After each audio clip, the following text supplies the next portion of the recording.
राधे राधे। पुर रखवारे देखी बहू, कपि मन कीन है विचार। अति लघु रूप धरौन सी, नगर करों पैसार। गोस्वामी तुलसीदास जी के द्वारा रचित श्री रामचरितमानस के सुंदर कांड के दोहा क्रमांक 3 की सरल व्याख्या करते हुए भगवान मैथिली शरण जी कह रहे हैं कि हनुमान जी जब लंका की सीमा द्वार पर पहुंच गए तो वहां पर बहुत से पहरेदार खड़े होकर चारों ओर पहरा दे रहे थे।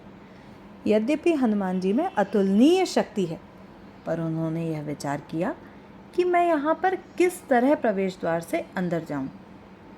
हनुमान जी ने पुनः एक छोटे से मच्छर के बराबर अति लघु रूप धारण कर लिया और लंका में प्रवेश करने लगे।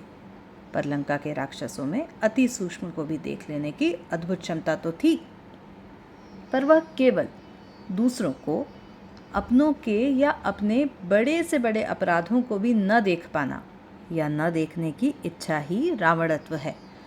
उसी का परिणाम होता है कि लंकिनी को, सीता माँ को चुरा कर लाने वाले रावण की इतनी बड़ी चोरी को तो दिखाई नहीं पड़ी, पर हनुमान जी को चोर बताकर उन्हें अपना आहार बनाना चाहती थी।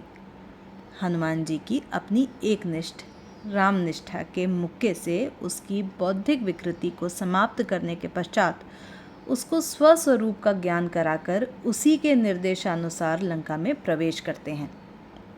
हनुमान जी ने लंका की पूरी यात्रा में अपने किसी भी निजी संसाधन का उपयोग न करके रावण के ही उपादानों का प्रयोग करके सीता जी की कृपा प्राप्त कर ली। जय श्री राम।